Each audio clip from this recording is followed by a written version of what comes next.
চৰকাৰী ঘৰ নোপোৱাসকলৰ বাবে ডাঙৰ ঘোষণা। শীঘ্ৰেই লাভ কৰিব চৰকাৰী ঘৰ। কিদৰে কৰিব আবেদন জানি লওক। চৰকাৰী ঘৰ নোপোৱাসকলৰ বাবে চৰকাৰে কৰিলে ডাঙৰ ঘোষণা।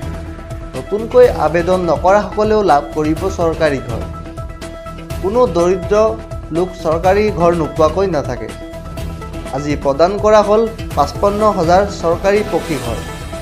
পুৰণি তালিকাত আবেদন কৰাসকলে নতুনকৈ কৰিব নালাগে আবেদন। চৰকাৰী ঘৰৰ বাবে এইবাৰ নতুন পদ্ধতিৰে কৰিব লাগিব আবেদন। জীৱিকা সখীয়ে ঘৰে ঘৰে গৈ জিঅ' টেগিং কৰি দিব। হিতাধিকাৰীৰ বাছনিৰ বাবে গাঁও সভা অনুষ্ঠিত হ'ব। এই গাঁও সভাতে চূড়ান্ত হ'ব দৰিদ্ৰ হিতাধিকাৰী। যোগ্য বিবেচিত হোৱা পিছতেই লাভ কৰিব চৰকাৰী পকী ঘৰ। যোগ্য বিবেচিত হোৱাৰ পিছতেই লাভ কৰিব আপুনিও চৰকাৰী পকী ঘৰ। চৰকাৰে ঘৰ নোপোৱাসকলৰ বাবে ডাঙৰ ঘোষণা। আপোনাৰ পৰৱৰ্তী খবৰটো হ'ল এক গুৰুত্বপূৰ্ণ খবৰ, এক বিগ ব্ৰেকিং নিউজ।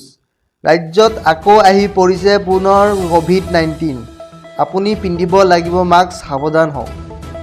আকৌ আহিছে মহামাৰী ক'ভিড। সাৱধান, দ্ৰুতগতিত বিয়পিছে কৰোনা ভাইৰাছ। হংকং, ছিংগাপুৰত ধৰা পৰিছে কৰোনা ৰোগী। সমগ্ৰ এছিয়াত বিয়পি পৰিব এতিয়া কৰোনা ভাইৰাছ। এছিয়াৰ কেইবাখনো দেশত বৃদ্ধি পাইছে ক'ভিডৰ আক্ৰান্ত সংখ্যা।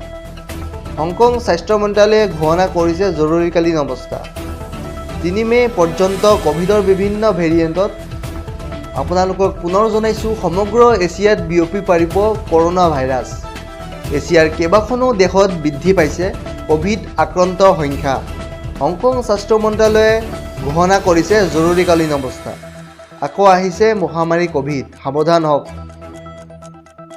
সাৱধান, দ্ৰুতগতিত বিয়পিছে কৰোনা ভাইৰাছ। সমগ্ৰ এছিয়াত বিয়পিছে কৰোনা ভাইৰাছ। নিউজ অসম বাৰ্তা ইউটিউব চেনেলটোৰ সমূহ দৰ্শকসকলক মই অন্যতম ভিডিঅ'লৈ স্বাগতম জনাইছোঁ। আজিৰ প্ৰথম খবৰটো ৰাজ্যৰ লাখ লাখ ৰেচন হিতাধিকাৰীৰ বাবে আহি পৰিছে ডাঙৰ খবৰ। 700 টকাত লাভ কৰিব ৰন্ধন গেছৰ চিলিণ্ডাৰ। হয়, ৰাজ্যৰ লাখ লাখ ৰেচন কাৰ্ডৰ গৰাকীৰ বাবে আহি পৰিছে ডাঙৰ খবৰ। 1 অক্টোবৰৰ পৰাই অতি কম দামতে লাভ কৰিব চেনি, দাইল, নিমখ আৰু গেছ। প্ৰতি কেজি চেনিত লাভ কৰিব মাত্ৰ 38 টকাত। প্ৰতি কেজি মচুৰ দাইল লাভ কৰিব মাত্ৰ 69 টকাত।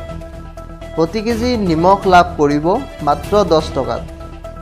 হয়, কেৱল ইমানেই নহয়, 700 টকাত লাভ কৰিব ৰন্ধন গেছৰ চিলিণ্ডাৰ। ইয়াৰ উপৰি যদিহে আপোনাৰ উজ্বলা গেছৰ কানেকশ্যন আছে, মাত্ৰ 250 টকাত পাব চিলিণ্ডাৰ। পঞ্চায়ত নিৰ্বাচনৰ পিছতে মুখ্যমন্ত্ৰী ডক্টৰ হিমন্ত বিশ্ব শৰ্মাই দিলে এক ডাঙৰ খবৰ। প্ৰতি কেজি মচুৰ দালি লাভ কৰিব মাত্ৰ 69 টকাত। আমাৰ পৰৱৰ্তী গুৰুত্বপূৰ্ণ খবৰটো চৰকাৰী ঘৰ নোপোৱাসকলৰ বাবে ডাঙৰ ঘোষণা। শীঘ্ৰেই লাভ কৰিব চৰকাৰী ঘৰ। কিদৰে কৰিব আবেদন জানি লওক। চৰকাৰী ঘৰ নোপোৱাসকলৰ বাবে চৰকাৰে কৰিলে ডাঙৰ ঘোষণা। নতুনকৈ আবেদন নকৰাসকলেও লাভ কৰিব চৰকাৰী ঘৰ। কোনো দৰিদ্ৰ লোক চৰকাৰী ঘৰ নোপোৱাকৈ নাথাকে। আজি প্ৰদান কৰা হ'ল 55,000 চৰকাৰী পকী ঘৰ। পুৰণি তালিকাত আবেদন কৰাসকলে নতুনকৈ কৰিব নালাগে আবেদন। চৰকাৰী ঘৰৰ বাবে এইবাৰ নতুন পদ্ধতিৰে কৰিব লাগিব আবেদন। জীৱিকা সখীয়ে ঘৰে ঘৰে গৈ জিঅ' টেগিং কৰি দিব। হিতাধিকাৰীৰ বাছনিৰ বাবে গাঁও সভা অনুষ্ঠিত হ'ব।